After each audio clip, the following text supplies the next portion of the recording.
Welcome to the Happy Pear podcast. I'm Dave. And I'm Steve, and we're honoured to have you here. Today we've got an incredible guest, the wonderful Joe Cross. He's the juicing legend. And if you can remember, if you've ever watched the documentary Fat, Sick and Nearly Dead, it was it had a huge moment in time and was so culturally relevant. But it came out in 2011 where Joe was literally fat, sick and nearly dead. He went on a 60-day juice fast. And within 5 months, he had come off all his medication and reversed his autoimmune disease. And he's been a huge health and wellness advocate over the last 15, 17 years, really globally renowned. And he's so relatable. He's so kind. He's got a very balanced approach towards health and something that makes it very relatable. This conversation is wonderful. We delve into juicing. We talk about technology. We talk about community. We talk and about alcohol. So it's a really, really gripping conversation. He is a glorious man. You will really get a lot of this. He has had a huge amount of experience. He's impacted millions of people. He genuinely has. So yeah, really do listen to this one right the way through if you can. And we hope you get loads of nuggets out of it. Listen to this episode. You will be inspired to juice. You will want to juice and you will want to drink loads of juice. This week's podcast is sponsored by Nama. We adore them. We love them. They make the world's best juicers, we believe. One thing many people find hard to do is to eat the healthiest produce available. And juicing, you can literally just drink the juice of it. It's easy to clean. There's a 15-year warranty. It makes the best juice because its revolutions are at such a slow speed. There's no micronutrient loss. It's also it comes with a 15-year warranty just to show how committed to quality they are. Their whole mission is aligned with ours to help you eat more plants. Could not recommend them more. The J2 is my favorite juicer. You can get the J3, which is a smaller juicer, which is designed for travel. Use the code HAPPYPEAR10 to get 10% off. And if you're interested in a nut milk maker or an oat milk maker, they've got a plant milk maker, which is called the M1. Once again, you can get 10% off. It is a 15-year warranty, and it's absolutely incredible. You put in, I use oat milk at home in my house, and I put in 1 cup of oats, I put in a litre of water, pinch of salt, and a couple of dates, and within 1.5 minutes, I have a beautiful litre of creamy, delicious oat milk. Same with almond milk. Same recipe. It's like a cup of oats or a cup of almonds, pinch of salt, a couple of dates and a litre of water, and I get this incredible almond milk. And for anyone who's a bit of a foodie, we made the most incredible pistachio milk. It was like drinking pistachio ice cream. Yeah, it was just creamy and velvety, but it gives you control of what ingredients you put in. It literally takes 1.5 minutes, such high quality. It lasts for up to a week in your fridge.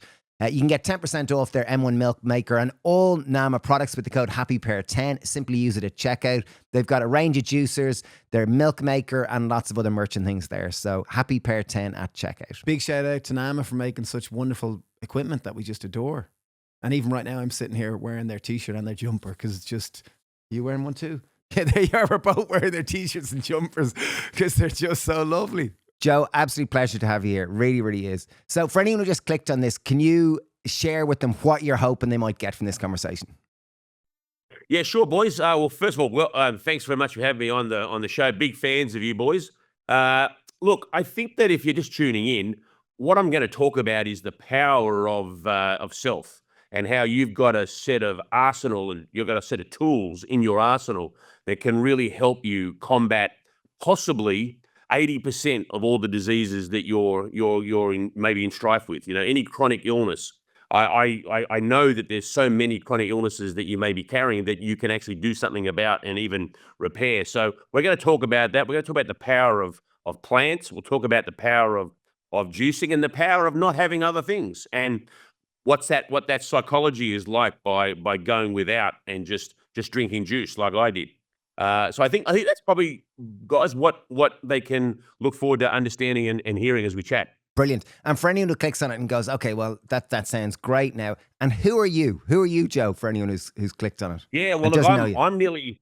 Okay, so I'm an Australian, if you can't work that out by the accent. I love that. And you might want to turn off now. So, but I'm an Aussie. I was born in 1966, which makes me 58 years of age.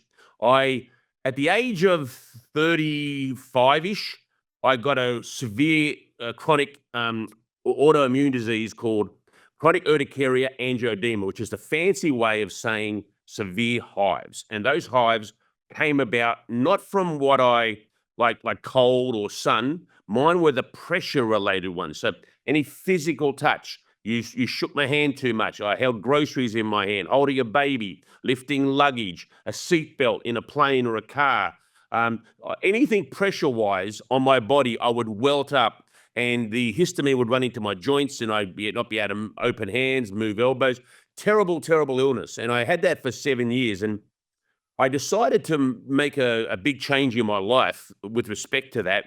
And I chronicled that in my first documentary film called Fat, Sick, and Nearly Dead, which was a really big deal back in 2011 when it launched. It's hard to sort of think about that now. It's like 14 years ago this year that launched. And I did the journey in '07 into '08. So that's why I filmed it. It took me 3 or 4 years to get the film out into the world. But it was way back when Netflix didn't have any of their own content.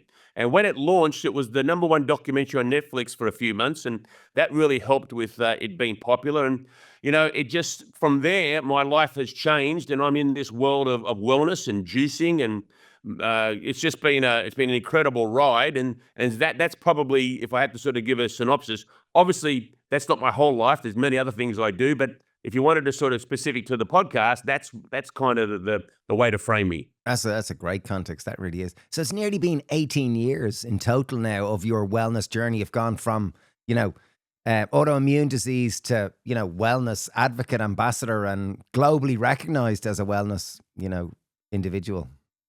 Yeah, and if someone had told me back then that I would still be talking about this now, like when I was making that movie, and in the edit room, and I would have just wouldn't have believed them. I had sold a business. I grew up in Sydney, Australia. I had a business which I started in 1994, and I sold it in 2007, and it was in the financial services brokerage world. And I did quite well out of it as an entrepreneur. What I put in and what I got out, I had a good multiple in my exit. And I thought, when I started this company in '94, I was a lean, mean fighting machine. And by the time I sold the business in 2007, I really was overweight. I was fat. I was sick. And, potentially I was nearly dead because of the medicines and the medications, the high blood pressure, the cholesterol. And I was in that zone of the heart attacks that, 40 years of age, 41 years of age. And that's what you used to hear when you were at school. If you guys remember, so-and-so's dad died of a heart attack and he was 40. And we used to think when you were at school, 40 was so old. All of a sudden, I'm 40. And I'm like, boy, I've got to maybe do something about this. So I took some of the capital that I had made in the exit, and I decided to go to the United States and make this film. And the people ask me, Joe, why'd you go over there and not make it in Australia? Well, back then, the US weren't too familiar with watching content from other parts of the world. It's funnily enough to believe. But these days, they love everything from all over. But back then, there wasn't Netflix when I started the movie. It was only DVDs. And that was how I thought that I'd be getting this movie out. And also, America has like 15-to-1 ratio of Australians in population. So that's the biggest English-speaking space. So if I'm going to go and do something, I may as well do it on their turf and send the message as far and wide as possible. And I didn't realize it would go as big as it did, but you got to be prepared and you got to hope for the best. You got to be positive. So that's why I went to America in 2007, and I started this journey basically of seeing if I could reverse my illness and seeing if I could get my health back under control. Because the way I talk about it, boys, is I'd outsourced my health to other people. I was living in this world where I was sick, so I went to a doctor and I expected to get a medicine that would fix me. I would outsource all of my problems to the medical world. And look, I've got nothing against the medical world. My dad was a surgeon. My brother's a sports medicine doctor. My sister was a nurse. My mum was a nurse. These people do some great work. But, there were some of us, and I was a possible candidate. I didn't know then. I know now that perhaps what I was doing in my everyday life was not allowing me to get well. And so I decided to be the CEO of my own health, and I just took it upon myself to work out that if I took all of the garbage that I was eating, what I mean by garbage, I mean processed food, the takeaways, the alcohol, the breads, the highly processed stuff. And then what if I take all the animal product out? And what if I just go to fruits, vegetables, nuts, beans, seeds? What if I just do that? Am I going to give myself a chance for my body to possibly get well? And why don't I do that for 2 years, you know? So my objective was start off 2 years just on fruits, vegetables, nuts, beans, and seeds. And then to supercharge my journey, I thought, I've got to put the pressure on early. You know, I've done the crime. Now I need to do the time. So why don't I do 60 days just drinking the juice that's extracted from vegetables and fruit?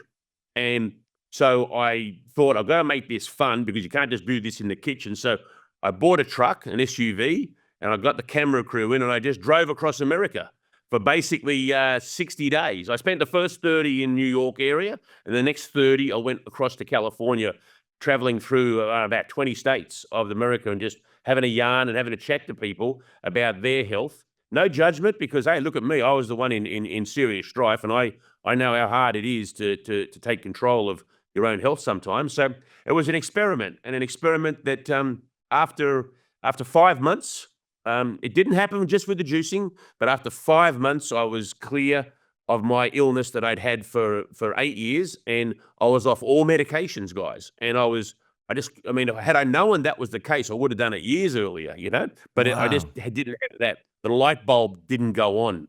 But I finally had some breathing space, to some time to have a look in the mirror and have a good hard look at myself and own up and man up and be the CEO and take things into my own control. Wow. Well, we obviously we've watched Fat, Sick and Nearly Dead loads of times, you know, and it would have been back in when it came out, you know, it was huge. It really had a zeitgeist moment. 2011. Yeah. And it's still relevant. Like, it really is. So, one thing that really stands out to me is the fact that you say, kind of take responsibility for your own health, because many of us are going around, as you said, expecting, you know, current society to provide health. But I think the real key thing here is that you talk about taking control of it and being your own CEO or own leader of health. I wonder if you could talk about that just for a little bit, because for anyone listening who kind of goes, wow, I'd love to be healthy, it really does take intentionality.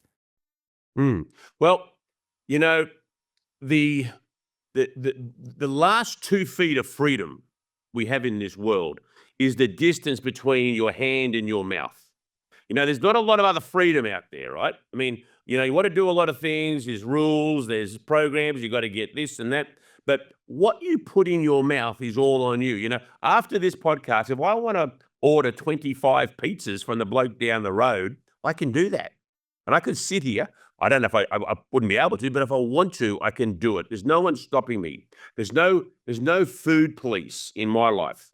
And I think that once you recognize that this freedom that we have when it comes to what you put into your body, there's a certain amount of responsibility that comes with that freedom.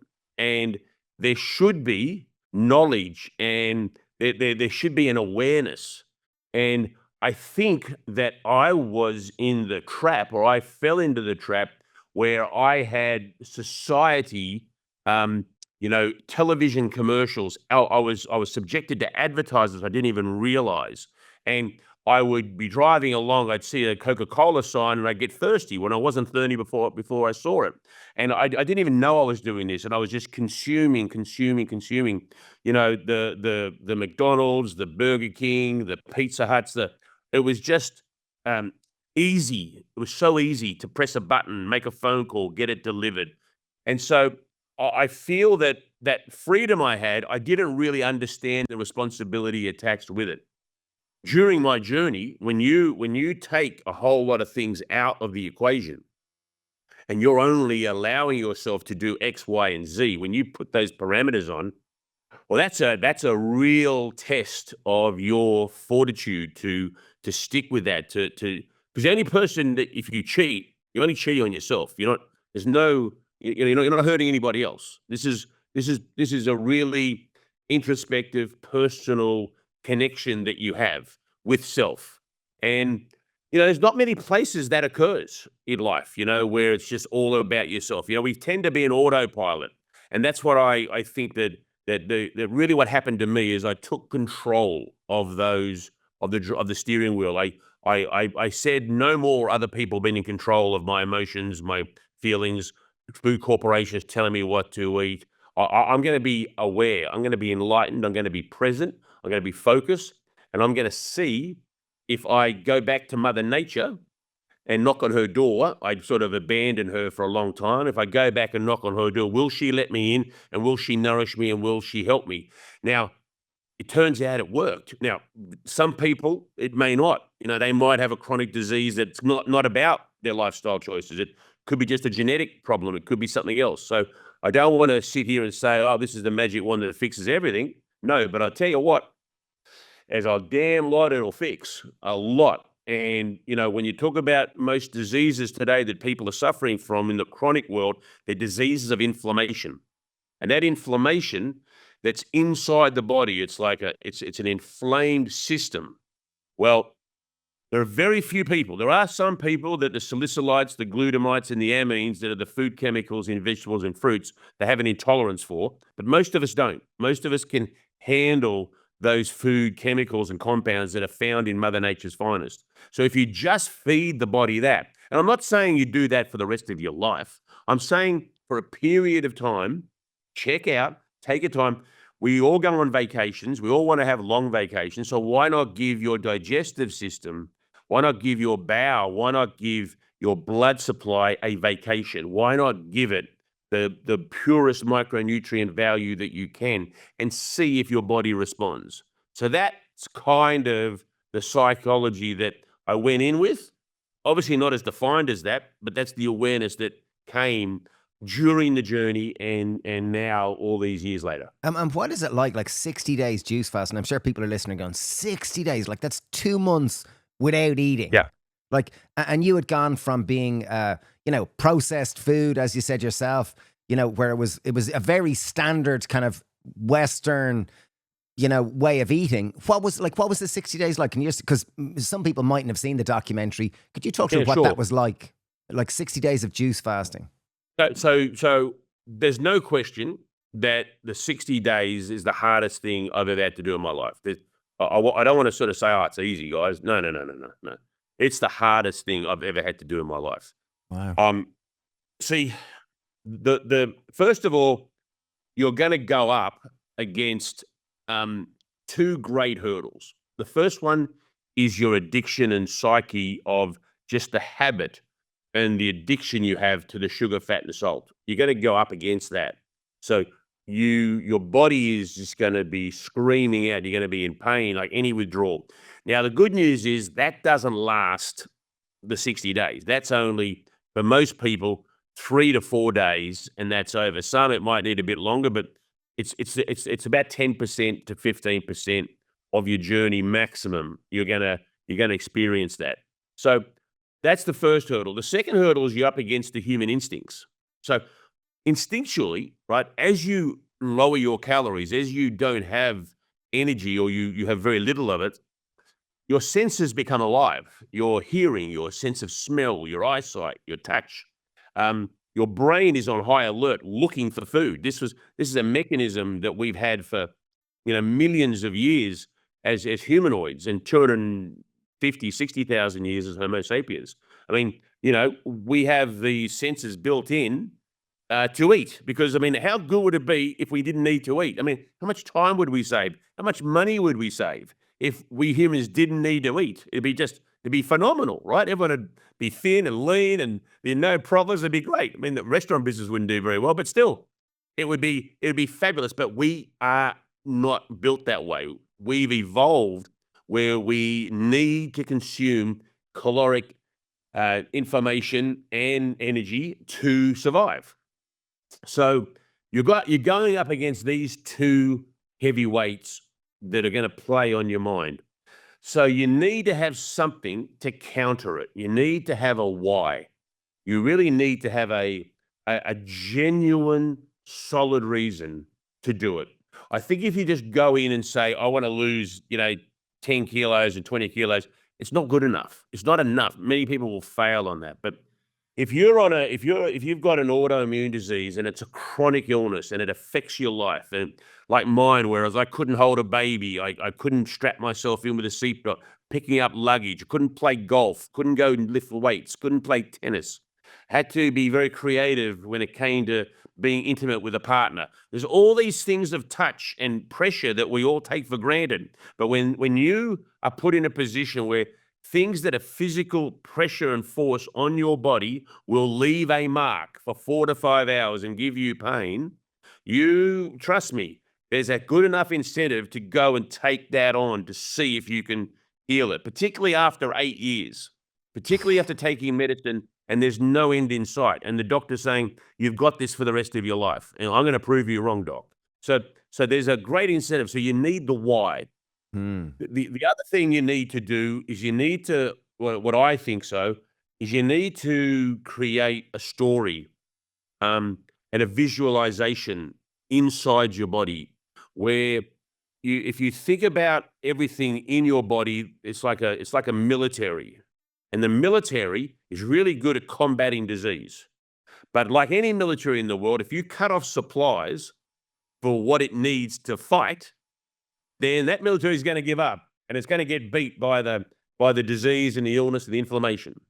Now, as you boys know very, very well, the micronutrient values, the tens of thousands of chemicals that these micronutrients that are only found in plant food, some, yes, are found in fish and other animal products, but really I'm talking about the plant food micronutrients.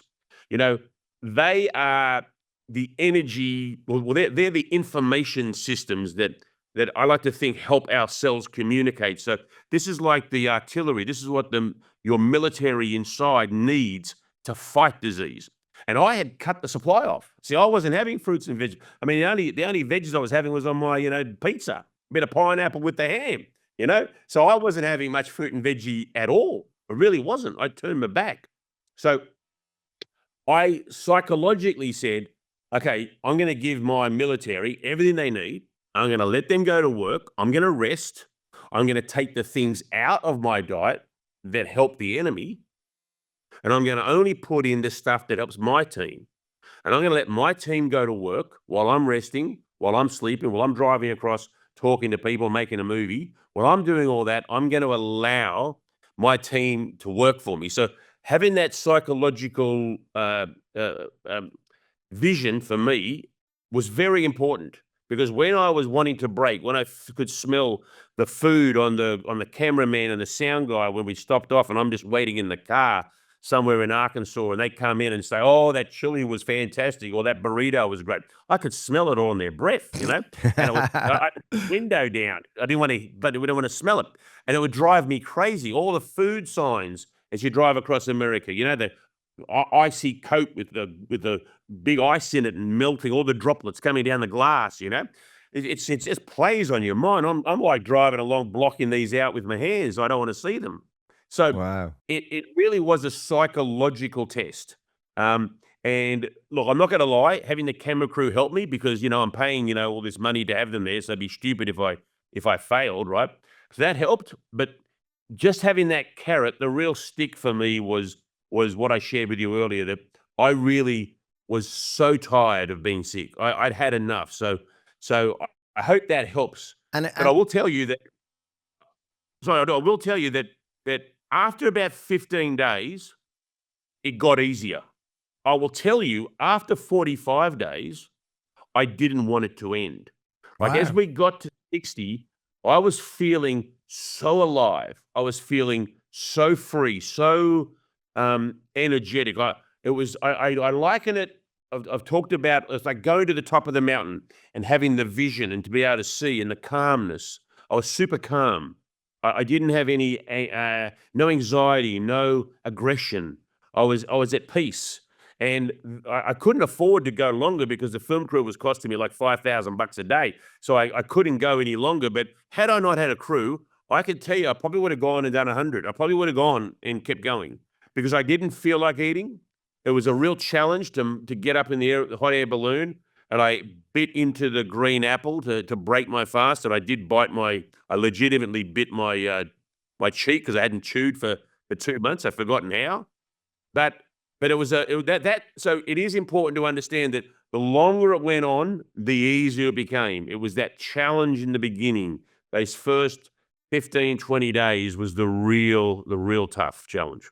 Like it must have been incredible. Like we'll talk a little bit more about this if this is okay, because it is so interesting, and it's because like we've messed around with fasting quite a bit, like doing a number of days water fast, or like up to 7-day water fast, and lots of juice fast and things like that. So we have played around with it, and I like the thing which I remember is just the clarity, as you said. Like you really connect with yourself. The energy seems to stay inside, and you become like a better version of yourself, where you can think better, you can see lots of the mistakes which you've made. Like your mind just works at a different rhythm. Like I can't imagine after 60 days of gone from where your system was bunged up and in a space of serious inflammation to where like it's almost like an enlightening experience. You are this light, Bright. like so the electrical charge within your body must have been like immense. You must have been like Niagara Falls going on in your system, like. So I'll tell you what dawned on me. It made sense while I was on this journey why religions have fasting in them, because this connection to the higher being, like it makes sense to me why nearly all religions have some kind of fasting, because that was a way to get in touch with higher self. And if you believe in your higher God, your Muhammad, your Jesus, your Buddha, whatever they all have fasting in them. So that is not a surprise to me after doing this. I totally understand how that has entered into the fray. Look, I've done 16 days of water fasting. That's as long as I've gone. And I found the water fasting, and I still do find the water fasting incredibly effective. Truth be told, I just did 21 days of juice fasting in December, November into December in 2024, and that was really enjoyable. I love that, but I will say that you're still consuming energy. But when you do the water fast, you are not bringing anything in, so you're sustaining only on what's in your system. And I do find that with the water fasting, I get more clarity quicker. Right? I get to a place quicker with water fasting. Now, water fasting is a much more challenging thing to do. It's much harder. I wouldn't recommend water fasting to people unless they've been supervised. My first fast was supervised, so I know what to do, what to expect. I've got a level of understanding. I must have done more than 25 or 7-day water fasts in my life. I've done a lot, and I've done, like as I said, I got to 16 days once. And I was trying to go for 20 then, but I had to listen to my body, because I just got to a point where I said, no, I've got to be honest here. This is not a game. I'm trying to get to a number. I was ready. I was ready for it. I'd been ready for like day 14, day 15, and day 16. I was ready. And that's how I knew. Sometimes you think you're ready and you give it another day and you're fine. But this time I knew I was ready. Wow. So I wanted to look after myself. So I did that. And these water fasts, they are very much for me, not so much about losing weight, because that's if you want to water fast for losing weight, that's a mistake. I really, sure, it can help, but that's not the solution to weight loss. What I find the power of water fasting is the work that Dr. Volta Longo, I'm sure you're familiar and heard of him, and just this reactivation of stem cells, and how when you feed again, like the most valuable time in a water fast, if you do a 5-day water fast, is day 6 and day 7 when you're refeeding, because that turns on these stem cells that maybe if you're my age, they haven't been on for like 40 years. And that power is, I really believe in, and I understand. I've read his papers. I've spoken to the team there at Prolon, which is his sort of fasting mimicking diet program. I've met with Volta a few times, and I'm a huge fan and a huge believer that this is a regenerative thing for me. It's not about weight loss. It's about regenerating my health. It's about taking care of my organs. And at the end of the day, longevity, I mean, everyone talks about longevity, right? Everyone talks about it. Longevity is simply making sure your organs are good, because if your organs are good, we've got, knee replacements and hip replacements and elbow. We've got all that in society today, right? We can keep replacing the joints. What we can't replace is the organs. It's the organs that are critical. So if somehow magically through some, genie appearing out of a bottle, and I could wish to have, someone who's 15's organs, not hurting them, but that mirror the organs of a 15-year-old in my body now, I've effectively got the same life expectancy as that 15-year-old, because it's my organs that are the ones that are going to be giving up on me or playing up or deteriorating over time as my heart pumps, as my lungs work, and so on and so on. So really, this idea of nurturing your organs along the way and doing things that can allow regenerative process there, that's exciting to me, and that gives me the power to do the 5 days and the 6-day, 7-day water fast that I really enjoy. Wow, that's So amazing. yeah, so that's how I sort of think about this from a psychological point of view. I look at it as a reward, not as a problem, or a hindrance or a hassle. Great perspective, amazing. I'd love to move the conversation back to juicing, because I know that's one thing that we're super passionate about. And I'd love to, so during Fat, Sick and Nearly Dead, I remember you had a centrifugal juicer, and you often had it in the back of the car, and you were using it over the last 17 years or however long it's been since you kind of started your journey. How has your juicing and the juicing technology advanced? Because I remember that centrifugal juicer must have had 25,000 revs a minute, it was. Whereas now I see you using very different type of machinery.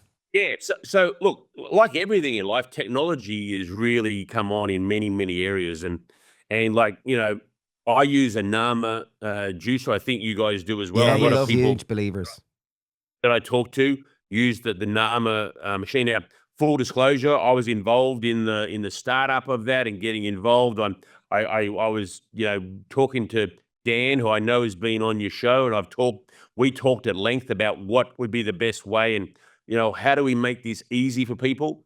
And I think they knocked it out of the park with the Nama J2, their second juice. The J1 was good, but the J2 and the additional ways of having the hopper and the way that the auger works, like mimicking our chewing, so that you're not getting any heat into the extraction of these tens of thousands of micronutrients I talked about earlier.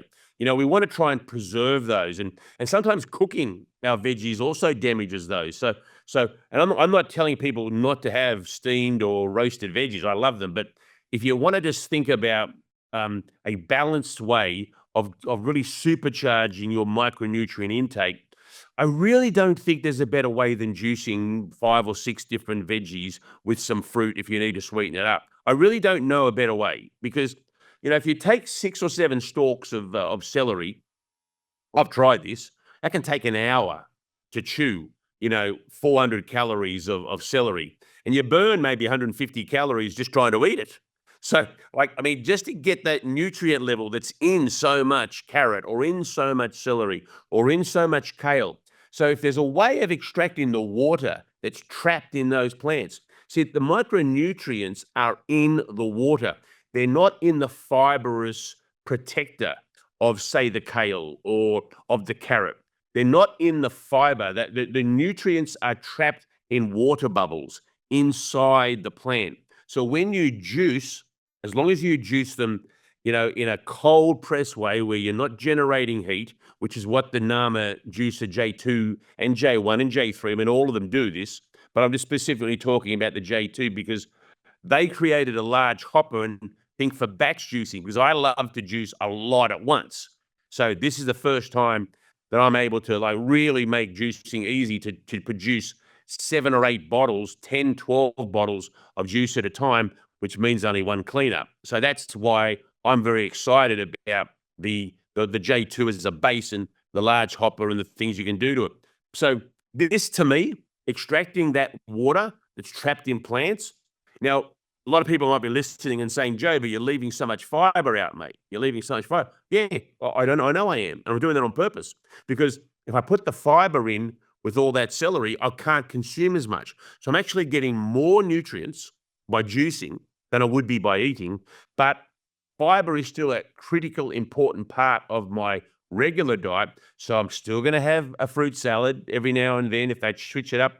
I'm still going to have maybe my oats. I'm still going to have my veggies at lunch, my salads. So it's not like I'm saying, hey, every veggie and fruit you're ever going to consume, you must juice. No, I'm saying if you feel that you're not getting enough veggies into your system, if you are like me, where you weren't consuming a lot, then the single best way to do this is to get yourself a juicer.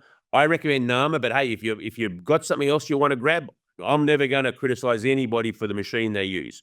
I'd say get out there and make as much juice as you can and drink it, even if it's 1 glass a day.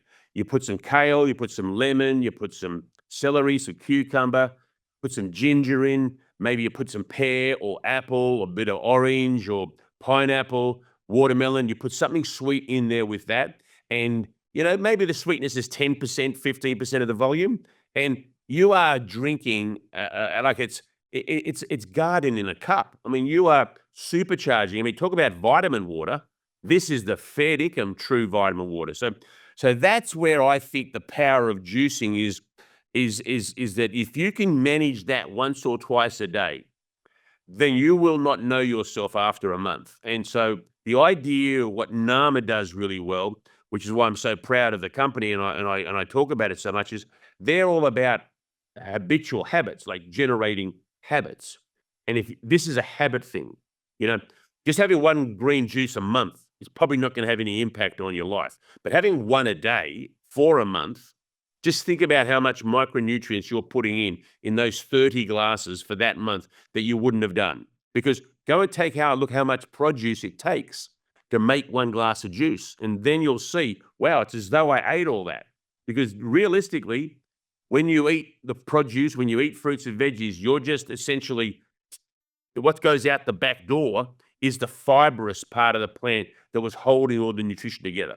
So what I do is I'm a big fan of having 1 to 2 juices a day. I love a smoothie. I love my salad. I love my veggies. I'm not vegan. I respect people who are vegan, but I'm not. So I will have some animal protein or plant protein as well in my diet. And I'll also, have the pastas, the pizzas. I'll have those things from time to time. If I'm really honest with you guys, I go hot and cold. Like I like to think I'm 80-20, where 80 being good, 20 maybe I was for 5 years, and then you sort of next 5 years, you're kind of 60-40 or 70-30. Then you realize that you're not as sharp and you're going to give yourself a kick in the ass and get back on it. So it's just because I know all this, just because I've done all this, doesn't make it any easier tomorrow to wake up and go down to the hotel breakfast and go, wow, waffles, pancakes, all that maple syrup, fruit salad. I know what I'd love to have, but I go over here. So it's part of what I do, and I'm maybe a little bit different to a lot of people, or maybe there's a lot of people like me, but I know there's a lot of people that aren't, is I'm very yes or no. I'm either I'm on it or I'm not on it. So right now, I haven't had processed sugar for, tomorrow is 2 months of not having anything that's got sugar that's processed in it, okay?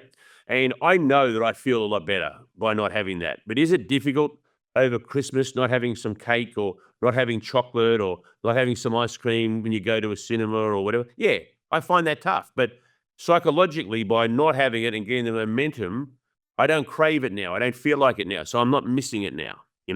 I just drink water, or I drink juice with water, and I don't drink alcohol. I don't drink milk. I'll have almond milk. I'll have cashew milk. I'll do pecan milk. I'll do nut milks.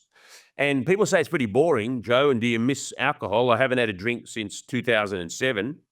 The answer is no, I don't miss it, because it's not part of my life anymore. It's not not something that it used to be a big part of my life.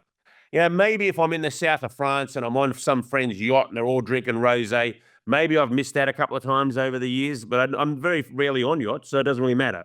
So it's one of those things that for me, I'm sort of able to be a yes or a no man. But the problem being a yes or a no man is that where I'm on the ice cream, I find it really hard not to have it, if that makes sense. Yeah, of course. I think you're so relatable. I really do. I think like your perspective is, most people listening can really understand that, because I think what happens is your microbiome adapts to the sugar and very quickly it wants more. Whoa, give me more of that. That makes me feel. Whereas now, 2 months off it, it's probably easy enough. Like as at a physiological level, you're going to have all those emotional triggers when you see them.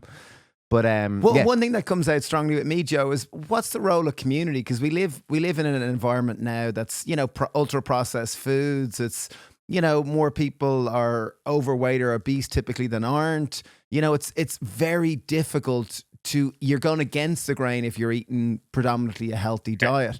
How do you manage the role of community? Because health is contagious. Like, how do you manage that aspect of your life? And particularly with think, all the traveling you do and your lifestyle. So first thing I would say is that community can be positive or negative to our food choices, right? Yeah, of course. There are certain mates of mine that I hang out with that, I by 50 minutes, 1 hour into the dinner, they've had 3 bottles of wine. There's only 4 of us sitting there, and I don't drink. So it really does depend who you hang out with. And when I first did this back in 2007, 2008, and I came back to Australia and I wasn't drinking, a lot of my friends were not happy to have me around. I've got to be honest with you. Like, I was holding up like a mirror to them. I didn't mean to. I wasn't trying to be, hey, look at me. I would just say, no, I don't want to drink anymore. I don't want that. And it wasn't that I decided not to drink forever. Remember, I told you it was a 2-year period. I was going to go with just the fruits, vegetables, nuts, beans, and seeds. And so I'd already psychologically gone in my mind, I'm not going to drink soda or alcohol for 2 years. So when I kept that going, and I've kept that going to now, the alcohol part, not the soda part, but the alcohol part, it's quite intimidating to a lot of people because you're sort of the sober one at the lunch or the party or the dinner or the gathering, whatever. And people don't like that. They don't like the Joe who used to be the life of the party on the beers and having a laugh and all. They don't like the sober Joe. I'm still as much fun, I think, but it sort of holds a mirror up. So when it comes to community, you've got to be aware that the changes you make, no one likes being told what to do. So my big tip is don't tell people what you're doing they should do. That's the last thing to do. Just do it yourself. If people want to follow and want to ask about it, lend some tips, give ideas. But no one likes a preacher, in the food police, going to a dinner party and talking about how bad everything is on the table. People don't want to hear that. So you got to be really careful about not being such an advocate where you just volunteer the information. Wait till you're asked. That's a big lesson. When it comes to community, we live in a world now with this connected technology where it's never been more easy to be connected, but there's never been more number of lonely people out there. Okay. So we're all aware of this problem. So the Joe Cross community on Facebook and the Reboot with Joe on Instagram and my social medias and our newsletter at Reboot with Joe, these are places where people can meet and they can become friends. I know you guys have got a great community as well in your audience. And this is the lovely thing about what's happened with the disintermediation of media, that we're able to have a conversation. And those that are interested in this can hear a deep dive on our thoughts. Whereas, 20 years ago, I'd get maybe 1 minute on Good Morning LA or, Good Morning Denver. And I'd have a minute to get information out. And then it was, onto a commercial. So we've got this opportunity to share and deep dive and go into longer philosophy and conversations. And I think people appreciate that. Everybody that I've met in the community, what they love the most is that the fellow community people help as much as they do. So if you're in the right community online, you can get a lot of love. You got to be careful. Obviously, there's plenty out there that you'll get the complete opposite. But if you ask me to answer your question specifically, community plays a huge role for most of us. I know there's some loners out there, and that's good luck to them.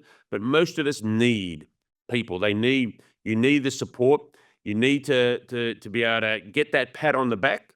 We need that someone saying, you're doing a great job, Joe. You're 35 days in, mate. Keep going. These things are helpful, when you're doing these challenges, or even if you're just trying to stay on the straight and narrow. So community plays a huge role, and I'm aware of that. So I'm very conscious of how I talk to people who are doing things as well, and making sure that there's certain words and phrases that we use that are triggers to them. For example, you really think about this. Does anyone in the world who's overweight need to be told they're overweight? I mean, do you think they don't know? Do you think if you went up to someone on the street and said, hey, guess what? You're 5 stone, you're 50 pounds, you're 20 kilos overweight, that they go, oh my God, Joe, thanks for telling me. I didn't know that. Thank you. Great. Now I'll do something about it. Right. So people who love people, if you've got a son or a daughter or a father or a mother or someone in your family or a partner who's overweight, they don't need to be told they're overweight. That's the last thing they need. They don't need that. They need to be ready that when they ask for help, they're ready to help and step up and provide positive affirmations, provide ways to say, how can I be helpful? Would it help if I didn't bring this into the house? Would it be great if I don't bring that in? Would you like me not to do that? Would you like me to remind you about things?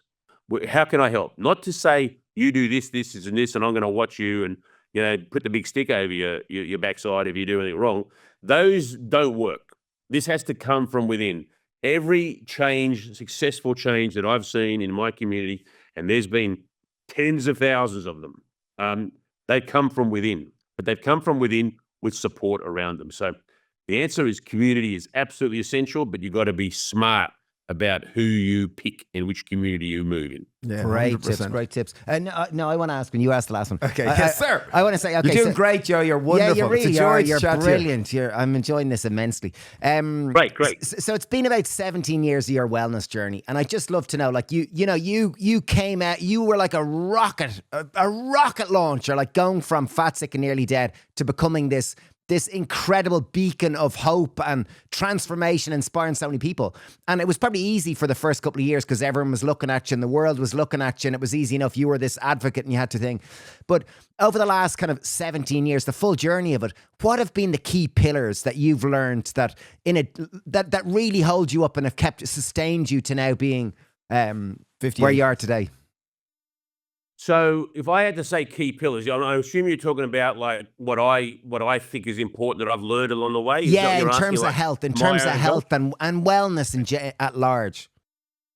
Well, number one is practicing awareness and being present, and just making sure that you check yourself in moments to say, I'm the one who's in charge here. I don't need to be sad, or I don't need to be overjoyous if I don't want to. I really believe that our emotions are way more, we can control our emotions way more than we think we can. So that's something that I've learned a lot about. When the chips are down, it's easy to spiral. It's easy to think the worst.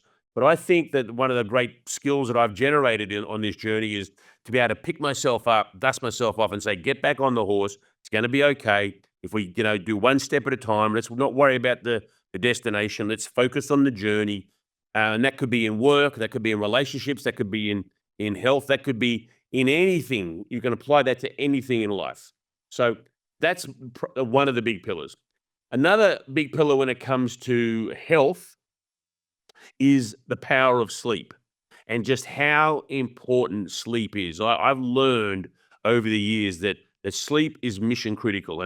And fortunately, I've been a good sleeper. I haven't had difficulty with sleeping. Obviously, there are times when it's hard and you've got to get up and do a TV show in the morning and you're jet lagged and you start stressing. What if I sleep in? And, you end up going the whole night without it and it's a disaster. But they happen along the way. This is life, But I've learned that how important sleep is. And so for me, sleep hygiene has become something I've learned and I'm good at, like don't go to bed unless you're going to sleep. Obviously, there are times when you're crook, you got to be in bed, but generally speaking, don't have the TV on, watch the TV in the living room, try and dim the lights, be calm. Don't look at your phone before you're doing this. Obviously, sometimes I do, but these are the tips I try to do when it comes to sleep hygiene. And, having a good pillow, washing the sheets, making sure that, it's clean and it's a quiet room and, all these things, fresh air. These things are critical to sleep. And I really do believe that if you get a good night's sleep, that really makes your day the next day so much easier to get through. When I have a bad night's sleep, when I'm jet lagged or I've had too much sugar or stressed, I need pick-me-ups during the day to keep me going because I'm exhausted. I'm tired. I'm run down. I want to sleep, so I've got to work. So you end up in these spiraling habits of feeding yourself crap along the way. So sleep, really, really important. Exercise is something that I've always struggled with in my life. Movement. I know we love Rich Roll. You guys are close to Rich, and I think Rich is a great guy. And I'm really hoping for Rich and his family's sake that their home is okay with these fires that are going on because they're up there in the hills. But Rich is somebody that I really admire and respect Rich's commitment to movement and exercise, and Well, and he's so we're even on that one. He's having a back operation in February. He's due to have one because he's had a bad back for a number of years too. So yeah, he's in the same e- boat as you.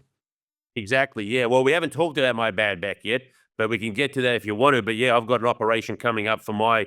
I've got a hemorrhage disc. But when you talk about someone like Rich, and there are so many people like this, I really admire and respect these individuals, men and women, that can get up in the morning and go and run. I mean, I'm not a runner, but I can go to the gym and I can get on the ergy machine with rowing, or I can do the bike, or I can go for fast walks. And you know, I'm good at it once I'm in the momentum. I'm not going to lie. Like when I've got momentum up and I'm in it, yeah. After like 3 weeks, I'm great. I love it. But getting started, bloody hard for me, you know.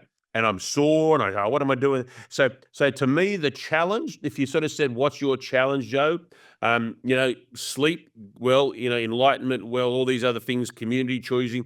But the movement part, I'm good at walking, but it's got to be more than that.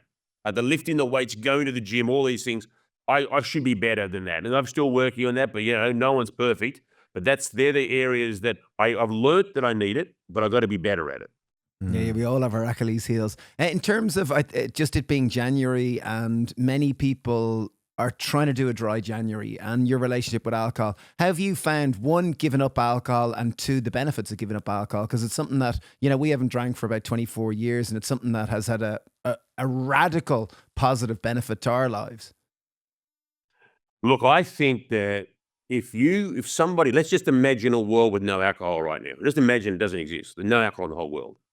And, the three of us came up with this fermented potato and said, geez, have some of this and it makes you a bit funny and it makes you a bit happy. And then you have too much of it, you pass out and you can't drive a vehicle and you argue with the missus and would it be allowed to come into the world today? I mean, would it be allowed? Would you get that regulated? And God, no, wouldn't be allowed, right? This is something that I feel, I'm not like a narc. I mean, if you know that word, the narc, someone who says no one should have alcohol. I'm not that. But I am a great believer that many people out there are consuming alcohol and it is having an enormous detrimental impact to their life, in their relationships with people, in their ability to manage their bank account, in their health, in their own happiness. I think that it's it's a huge impact of negativity in so many people, they don't even realize it. So the only way you can find out is to go a month or 2 or 3 without it. See if you can do that, because I tell you what, anybody who can't go a month without a drink, you got a problem. That's a problem in itself, right? So just ask yourself that question. I mean, I remember someone told me that the way to know whether you're an alcoholic is that if you can't go 2 days a week without a drink, 1 week a month, and 1 month a year.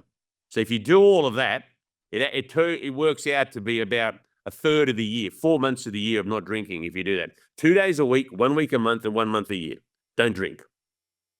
Now, if you can't do that, you've got a problem, and you've got to own it up. You've got to get in the mirror, the house of mirrors, as we call it, and take a good hard look at yourself and really say, is this something that I really want to continue to do? How is this impacting my life? And generally speaking, those that I talk to and people who come to me and ask or have a problem, I get a lot of people coming to me with problems, and I will talk about their habits of drinking, and I reiterate, or isn't it funny that you had that big night on the Friday and the Saturday night, and then that'll happen on Sunday and Monday, whereas a couple of weeks ago, you didn't do that. You were training, you were doing this, and then you had a great week. Have you ever connected the two dots? So I'll often bring that up. So once again, I'm not adverse to people having a drink. I don't want to sound like a narc, but I do believe that there's only a certain percentage of the population that can handle it, where it is a value add to their life, and that I would say there is a large portion of people who are drinking who would have much better life without it. Great point. 100% agree. Really, really do. Yeah. Yeah. Like we've had a long time without it, and it's been so long that I can't even remember what it was like with it. But I think for us, it was the big thing that catalyzed the change. Giving up alcohol made us kind of think about food, and that kick-started our health journey, you know, back from when we were 22. We gave up for a week, and that weekend has been 20-something years now, so it's been a long time. Well, look, I don't know too many people who have done what both of you and I have done, which is give it up. And after 10 or 15 years saying, oh, I really miss it. Oh, my life's been terrible. It's been a disaster not having alcohol. I don't know anyone who says that, right? I only hear people say good things. Like, you know, you just don't get the negativity. Sure, you get some people say, I miss it or whatever, but that's generally early on in the process. But after the time that we've done, it's neither here nor there to me. I don't even think about it. I mean, the choices to drink, not alcohol, but the choices of what drink to have can be a bit boring. So, you know, I'm a big fan of having a sparkling water like a San Pellegrino or a Perrier or some sparkling mineral water, and getting some fresh lime juice, juiced by the maitre d', or if you're at a nice restaurant or you're somewhere, or I just do it at home if I'm having a summer drink at home. But it's my summer, winter, autumn, and fall drink. I drink lime and soda. That's my number one go-to drink. A little bit of fresh lime in the club soda with ice. It's a great drink. And I can have 3 or 4 of those at a dinner. And the only thing I'm missing is the vodka, which is what I used to drink anyway, vodka, lime, and soda. So to me, it's like still having a party drink. It's still fun. And that's how I get by. But I will, you know, there are times I get a bit bored of just having water or juice, and you know, I will venture down to the milkshake, and I do enjoy those, but I can't have too many of them because that spirals me again. But, you know, watermelon, pineapple, and ginger is probably my favorite juice to hydrate. And then if I'm just doing the normal juicing of everyday juicing, then it's the green juice, or, you know, something with cucumber and celery creates a lot of volume, and I like that. You can have some beets. You can put some carrot in. Bell peppers are great to juice. So, you know, there's other things you can get nice flavors and you know, variety there. But when you're in a restaurant, sometimes I'll have a Virgin Mary. That's a good drink to have out when you're out too. Have a Virgin Mary. That's a nice one. So you can get by. You can get by. And to me, it hasn't been a major problem. Yeah, it's great. Great. Joe, you're brilliant. I've really enjoyed this conversation immensely. I think I really admire your balance and your, you know, just you bring a strength and a clarity to this space, which is beautiful. And experience. Oh, thank you, boys. Yeah, look, it's, you know, it's great to be on your show. You know, I admire everything you guys have done, and I just think that what we're doing, and, you know, just talking about these things and humanizing things. And, you know, as we've said earlier, none of us are perfect, far, far from it, but we owe it to ourselves. We only get one body. We only get one set of organs to take us to the end of our journey here on planet Earth. And, you know, why not try and take care of them along the way, so that after all the years of work, when you finally can sit back with that rocking chair or go for those cruises or whatever you want to do when you're in your 70s, 80s, and 90s, that you can do it with joy, with movement, you know, with freedom, where you don't have to keep going to the doctor for appointments and spending all your time there in the waiting room. So to me, it's very much about being aware of what you do today will set you up of what you're going to have to either benefit from or hinder from in the future.